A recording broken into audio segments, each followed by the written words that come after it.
नमस्कार दोस्तों, करियर अड्डा फॉर यू चैनल में आप सबका एक बार फिर से स्वागत है। दोस्तों, पोस्ट ग्रेजुएट शिक्षक बनने की तैयारी में जुटे युवाओं के लिए दिल्ली अधीनस्थ सेवा चयन बोर्ड बम्पर वैकेंसी लेकर आया है। आज के इस वीडियो में हम इसी वैकेंसी के बारे में विस्तार से जानकारी साझा करेंगे। तो चलिए बिना किसी देरी के इस महत्वपूर्ण वीडियो को शुरू करते हैं।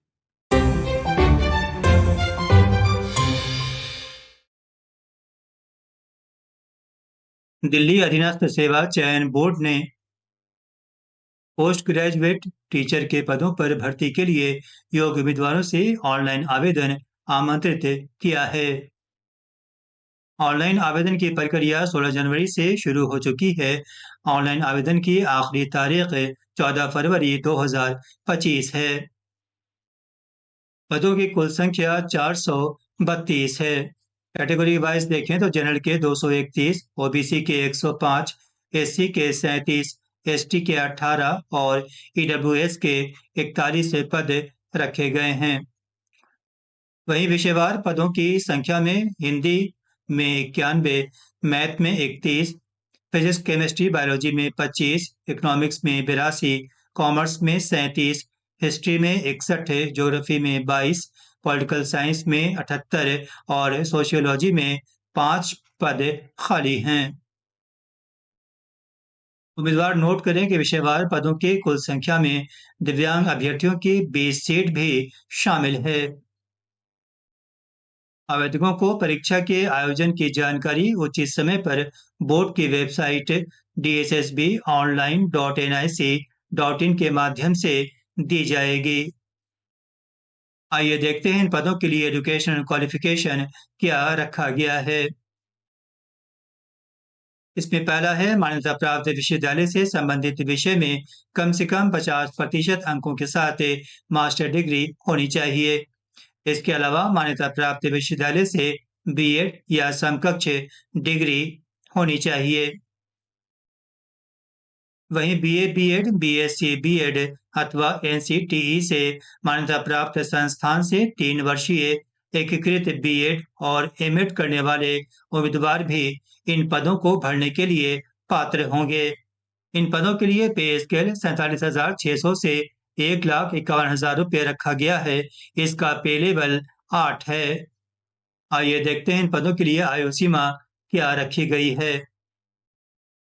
सामान्य उम्मीदवारों में पुरुषों और महिलाओं के लिए 18 से 30 वर्ष निर्धारित की गई है। वहीं ओबीसी के लिए 18 से 33 वर्ष, वहीं एससी एसटी के लिए 18 से 35 वर्ष, सामान्य और ईडब्ल्यूएस वर्ग में दिव्यांगों के लिए 18 से 40 वर्ष, ओबीसी वर्ग में दिव्यांगों के लिए 18 से 43 वर्ष, एससी एसटी में दिव्यांग उम्मीदवारों के लिए 18 से 45 वर्ष की छूट प्रदान की गई है। उम्मीदवार नोट करें कि आयु सीमा, शैक्षणिक योग्यता और अन्य पात्रता का निर्धारण 14 फरवरी 2025 के आधार पर किया जाएगा। अभ्यर्थी ये भी नोट करें कि केवल राष्ट्रीय राजधानी क्षेत्र दिल्ली में निवास करने वाले ओबीसी उम्मीदवारों को आरक्षण और आयु में छूट का लाभ मिलेगा। अन्य राज्यों के ओबीसी उम्मीदवारों को सामान्य उम्मीदवार माना जाएगा और उन्हें जनरल कैटेगरी के तहत आवेदन करना होगा। इन पदों के लिए आवेदन कैसे करें? ऑनलाइन आवेदन से पहले उम्मीदवारों को डीएसएसबी पोर्टल dssbonline.nic.in पर पंजीकरण कराना होगा। उम्मीदवार पंजीकरण के बाद अपने यूजर आईडी और पासवर्ड को परीक्षा की प्रक्रिया पूरी होने तक सुरक्षित रखेंगे। अगर कोई आवेदक एक से अधिक पंजीकरण करता है और परीक्षा के किसी भी चरण में एक से अधिक बार उपस्थित होता है तो उसकी उम्मीदवारी रद्द कर दी जाएगी। उम्मीदवार नोट करें कि केवल ऑनलाइन आवेदन ही स्वीकार किए जाएंगे। डाक, हाथों हाथ और मेल से प्राप्त आवेदन को स्वीकार नहीं किया जाएगा। इस संबंध में आवेदकों के किसी भी पत्राचार पर विचार नहीं किया जाएगा। इन पदों के लिए एग्जामिनेशन फी सामान्य और ओबीसी वर्ग के लिए 100 रुपये रखा गया है। वहीं महिला उम्मीदवारों, एससी, एसटी, दिव्यांग और पूर्व सैनिकों को कोई शुल्क नहीं देना होगा। आइए देखते हैं मोड ऑफ पेमेंट क्या है। ऑनलाइन आवेदन जमा करने वाले उम्मीदवारों को एग्जामिनेशन फीस का भुगतान केवल एसबीआई ई पे के माध्यम से करना होगा। भुगतान के अन्य विकल्पों पर विचार नहीं किया जाएगा। ऐसे उम्मीदवारों का आवेदन खारिज कर दिया जाएगा और शुल्क वापस नहीं होगा। उम्मीदवार नोट करें कि आवेदन शुल्क का एक बार भुगतान करने के बाद इसे किसी भी परिस्थिति में वापस नहीं किया जाएगा। अब आइए देखते हैं कि परीक्षा का प्रारूप क्या रहेगा। पीजीटी की परीक्षा के लिए एक चरण में सीबीटी का आयोजन किया जाएगा। कुल 300 नंबरों का ये सीबीटी 2 खंडों में बटा होगा। पहले सेक्शन में निम्न विषयों पर आधारित बहुविकल्पीय प्रश्न पूछे जाएंगे। कुल 100 नंबरों का ये सेक्शन 5 उपखंडों में विभाजित होगा, जिसमें पहला है मानसिक योग्यता और तर्क क्षमता, दूसरा सामान्य जागरूकता, तीसरा अंग्रेजी भाषा और कॉम्प्रिहेंशन, चौथा हिंदी भाषा और कॉम्प्रिहेंशन, पांचवा संख्यात्मक योग्यता और डेटा व्याख्या। ये पांचों उपखंड क्रमशः 20-20 नंबरों के होंगे। दूसरे सेक्शन में पदों के अनुसार पोस्ट ग्रेजुएट योग्यता और शिक्षण पद्धति पर आधारित कुल 200 नंबरों के 200 बहुविकल्पीय प्रश्न पूछे जाएंगे। उम्मीदवार नोट करें कि सीबीटी में 1/4 नेगेटिव मार्किंग का प्रावधान है। प्रत्येक 4 गलत उत्तर के लिए एक सही उत्तर का अंक काटा जाएगा। सीबीटी के पहले सेक्शन में क्वालिफाई के लिए कोई न्यूनतम कट ऑफ मार्क्स नहीं रखा गया है। हालांकि फाइनल मेरिट लिस्ट तैयार करने के लिए सेक्शन ए और सेक्शन बी दोनों के संयुक्त अंकों को शामिल किया जाएगा। परीक्षा में प्रश्न पत्र हिंदी और अंग्रेजी दोनों भाषा में उपलब्ध कराए जाएंगे। केवल लैंग्वेज पेपर्स के प्रश्न पत्र संबंधित भाषा में होंगे। डीएसएसबी की ओर से आयोजित परीक्षाओं में उत्तर पुस्तिकाओं के दोबारा मूल्यांकन या दोबारा जांच का कोई प्रावधान नहीं है।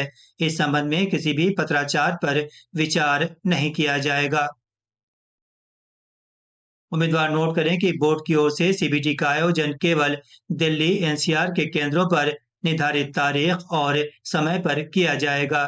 सीबीटी के 1 से 2 सप्ताह पहले डीएसएसबी की आधिकारिक वेबसाइट dssbonline.nic पर एडमिट कार्ड उपलब्ध होगा।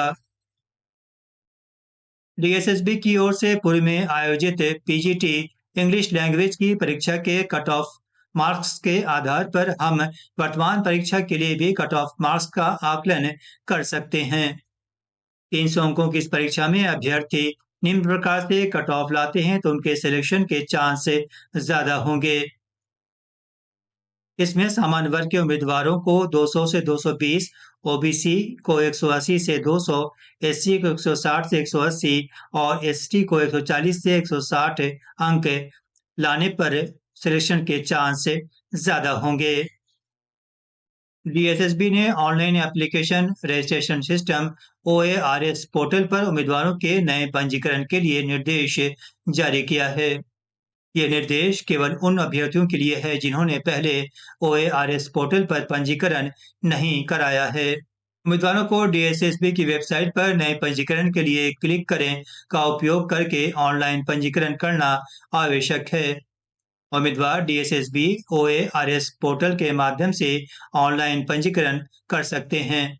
उम्मीदवारों को पूर्ण रूप से ऑनलाइन पंजीकरण फॉर्म भरने के लिए 30 मिनट का समय निर्धारित है।